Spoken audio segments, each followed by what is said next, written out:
सो very good morning students. आज हम पढ़ने वाले हैं chapter number 7 glimpses of India का second part, that is Coorg.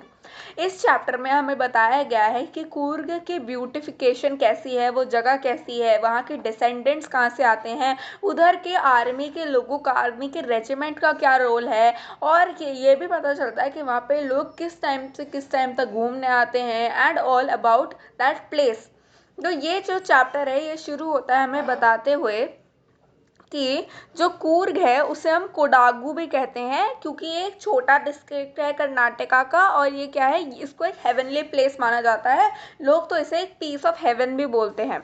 ठीक है, तो जो बेस्ट सीजन होता है हमारा कूर्ग को विजिट करने का वो होता है from September to March. September to March इस वजह से कहा गया है क्योंकि जो कूर्ग है ना, ये एक ऐसी जगह है जहाँ पे रेनफॉल जो है होती रहती है, जिसकी वजह से जो पूरी वैली है वो पानी से भर जाती है एंड हो सकता है कि लैंडस्लाइड्स हो, क्योंकि वैली का एरिया तो हमें पता है वहाँ पे लैंडस्लाइड्स की प्रोबेबिलिटी बहुत ज़्यादा होती है। तो इस वजह से क्या कहा गया, इस वजह से कहा गया है कि मार्च से सितंबर, जब कोई बारिश का नामो निशान भी नहीं होता है, तब बेस्ट टाइम होता है कूर्ग को आके विजिट करने का। Okay, so the next thing is that the people living there are probably the descendants of Arab। ये कहा जाता है कि वो जो लोग हैं जो वहाँ पे रह रहे हैं वो डिसेंडेंट्स है किधर के, अरब के और ग्रीक लोगों के। ऑल्सो ये कहा जाता है कि जो कूर्ग है ये एक घर है बहुत सारे रेन फॉरेस्ट का, स्पाइसेस का, कॉफ़ी प्लांटेशंस का। और जो रेन फॉरेस्ट है ना, एवरग्रीन रेन फॉरेस्ट, ये वहाँ का कितना, वहाँ का 30% ऑफ द डिस्ट्रिक्ट कवर करता है, क्या, फॉरेस्ट और एवरग्रीन फॉरेस्ट एरिया। ठीक है, नेक्स्ट इज कि हमें पता चलता है कि यहाँ पे जो राइट्स, रिचुअल्स, मैरिजेस एंड और ये सब जो इनका तरीका है ये थोड़ा सा ओल्डन टाइम्स का ही यूज़ करा जाता है। ओल्डन टाइम्स का मतलब अरब्स एंड ग्रीक्स के टाइम का। Okay, so the next thing that is that जो वेदर है इधर का वो एकदम परफेक्ट है और एकदम अच्छा है। यहाँ पे क्या है, जैसे अगर बारिश होती है तो समटाइम्स थोड़ी सी ज़्यादा हो जाती है, लेकिन या समटाइम्स बहुत कम होती है, जिसकी वजह से ये उसे बनाती है एक बहुत अच्छा स्टेट टू विजिट, मतलब बहुत अच्छा डिस्ट्रिक्ट टू विजिट। नेक्स्ट इसके जो यहाँ पे जो कोडागूज हैं, मतलब यहाँ के जो लोग हैं कोडागू में जो लोग रह रहे हैं, उधर के लोगों जो रह रहे हैं उनका नाम हो गया कोडागू। तो जो कोडागू में लोग कोडागू हैं, जो लोग वहाँ पे रह रहे हैं, वो एक स्पेशल कलर का लॉन्ग ब्लैक एम्ब्रॉयडर्ड कोट पहनते हैं जिसको हम कुप्पिया कहते हैं। ठीक है, there are different ways to pronounce a word but we'll be saying it kupya. इससे हमें स्पेलिंग भी याद रहेगी and we'll know that how to write the spelling and we'll know that what it is. तो यहाँ पे अगर आप देखोगे तो Kodagu, Kodavas and kupya, this all three these letter are 3K, तो हमें इससे भी याद रहेगा। तो जो ये कोडावू हैं ये ब्लैक कलर का लॉन्ग एम्ब्रॉयडर्ड कोट पहनते हैं जो है कुपिया, एंड इस कोट को वो पहनते हैं अपनी किसी भी रिलीजियस हैपनिंग पे या फिर किसी की शादी या फिर ऐसे में, मतलब एक रिलीजियस तौर पे ही इसे पहना जाता है उधर पे। जो कूर्ग रेजिमेंट है ये बहुत ज़्यादा डेकोरेटेड रेजिमेंट है। अब उसका मतलब ये थोड़ी ना है कि इसमें फूल पत्तियाँ लगा रखी हैं। इसका मतलब ये है कि जो कूर्ग रेजिमेंट है उधर पे जितने भी लोग हैं, कूर्ग रेजिमेंट के जितने भी लोग हैं वो सब क्या हैं, उन सबको बहुत सारे अवार्ड्स मिले हैं, मतलब they have got many of the awards. ये कैसे कह सकते हैं कि वो डेकोरेटेड है, उनको अवार्ड्स मिला है, क्योंकि अगर आपने देखा होगा एक आर्मी पर्सन को, तो उसके जो लेफ्ट साइड का जो चेस्ट होता है, लेफ्ट चेस्ट पे बहुत सारे डिफरेंट डिफरेंट मेडल्स लगे होते हैं। That is, I would not से मेडल, हम मेडल भी कह सकते हैं, but you have seen that those छोटे छोटे say that medal like structures उनके चेस्ट के लेफ्ट साइड पे लगे होते हैं। That is what decoration for a army official, इस सेट के वो उनकी डेकोरेशन होती है कि उन्हें कितने प्राइसेस मिले हैं एंड ऑल। तो जो कोडावरूज हैं यही एक वो लोग हैं जिन्हें परमिटेड होता है फायर आर्म्स कैरी करने के लिए अपने साथ। बाकी इंडिया में किसी को भी बिना लाइसेंस के फायर आर्म्स कैरी करना अलाउड नहीं है, लेकिन कूर्ग एक ऐसी जगह है जहाँ पे उन्हें अलाउड है to carry fire arms without any licence. Next is जो रिवर कावेरी है वो बिगन करती है हिल्स ऑफ द हिल्स से एंड देन वो कूर्ग के फॉरेस्ट से निकलती है। तो this is the third speciality.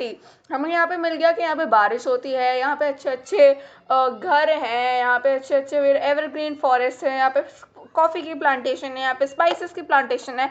तो यहाँ पे हमें एक और चीज़ मिल जाती है कि यहाँ पे कावेरी रिवर जो है वो भी बिगन होती है।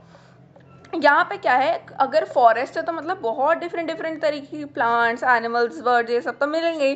तो variety of plant, birds and animals can be seen there. यहाँ पे बहुत सारे डिफरेंट डिफरेंट वैरायटी के प्लांट्स, बर्ड्स और एनिमल्स भी देखे जाते हैं। The place offers a number of adventure sports for the tourist. जो ये जगह है ये बहुत सारे जो स्पोर्ट्स हैं उसको देती है। अब जाहिर सी बात है, अगर कोई इंसान आ रहा है तो उससे बस देखो, I am the person who like sceneries, but there are many people जिन्हें लगता है कि अगर हम उधर गए हैं तो will do this, will do that, मतलब कुछ एक्टिविटीज़ में इंडल्ज होने का उन्हें ज़्यादा मन करता है। तो इस वजह से ये क्या है, यहाँ पे कहा गया है कि the place offer a number of adventurous sports for tourist. ये जगह क्या है, बहुत सारे एडवेंचरस स्पोर्ट्स जैसे just as rafting, bungee jumping अगर होती हो उधर, I don't know bungee jumping होती है कि नहीं, please don't take my mark my word seriously, जितने भी मैं एडवेंचरस स्पोर्ट्स गिना रही हूँ, rock climbing and many more sports could be there. Next is the Tibetan Monks. मतलब एक वो होता है ना सोने पे सुहागा, तो ये इट इज़ लाइक सोने पे सुहागा। वहाँ पे क्या है, टिबेटियन मॉन्क्स भी रहते हैं, जो लोगों को एक्सपेक्टेड नहीं होता है कि वहाँ पे मिलेंगे, लेकिन नहीं, वहाँ पे टिबेटियन मॉन्क्स भी पाए जाते हैं। Next is a homework question for you all, hope that you will do that homework question. अगर आप होमवर्क क्वेश्चन का आंसर करना चाहते हो तो आप मुझे आंसर कर सकते हो on my email ID that is which is in the description, और आप कमेंट सेक्शन में ही आंसर कर सकते हैं। I would truly read the comment section. Next is homework question हम पढ़ लेते हैं। What is the story about Kodavas people descent.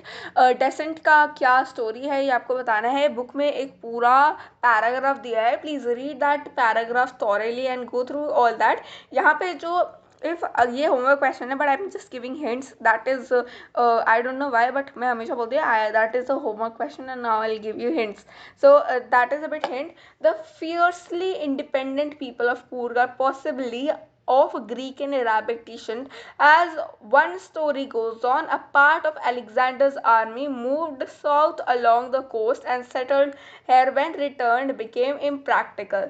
These people married amongst the local and their culture is apparently in the martial traditions, marriages and religious rites, which are descent from Hindu mainstream. तो ये एक पूरा आप paragraph है from the book, ये भी आप कह सकते हो। मैं इस पैराग्राफ को भी समझा देती हूँ, कुछ लोग नहीं तो they will say that you are not tell this paragraph. तो क्या है, इस पैराग्राफ में हमें बताया गया है कि जो लोग हैं, अलेक्जेंडर की एक आर्मी आई थी, वो यहाँ पे रुकी थी। तो जब वो यहाँ पे रुकी थी तो यहाँ के लोग यहाँ के कल्चर, यहाँ पे फ्रेश जितनी फ्रेश एयर चलती थी, यहाँ के एनिमल्स, क्योंकि यहाँ पे everything was present over there at that time. एक इंसान को कैसी नेचर चाहिए था अच्छे से, उस टाइम पे हर पैसा मिलता था। पैसा तो उसे अलेक्जेंडर की आर्मी से मिल गया और नेचर तो उसे कूर्ग में मिल गया। तो बहुत लोगों को जब मूव बैक करना था अलेक्जेंडर की आर्मी के साथ, तो लोगों का मन नहीं करा and they didn't left that place, and वहाँ पे ही उधर ही लड़कियों से उन्होंने शादी कर ली। तो जब उन्होंने उधर शादी करी तो देयर इज जैसे हमने उधर जो फर्स्ट स्लाइड है उसमें मैंने लाइन एक बताई थी कि वहाँ ही की मतलब अरब और ग्रीक की हल्की सी मैरिज एंड ये सारी जो प्रैक्टिसेस है वो अभी भी कूर्ग में प्रैक्टिस की जाती है with the mixture of Hindu descent, that is because of those people who married in India that did not belong to this place. ठीक है, तो इस वजह से ये कहा गया है। तो this is the whole answer that you can write, you have to write, you can choose many beautiful words to express your answers. Next is okay, so we have come to an end of the chapter, so thank you very much, and hope you like the video. Do like, share and subscribe. Thank you so much for watching, and I know that छोटी छोटी videos है आपको देखनी है क्योंकि there is no time. Thank you so much. Keep on preparing, go on well. Thank you.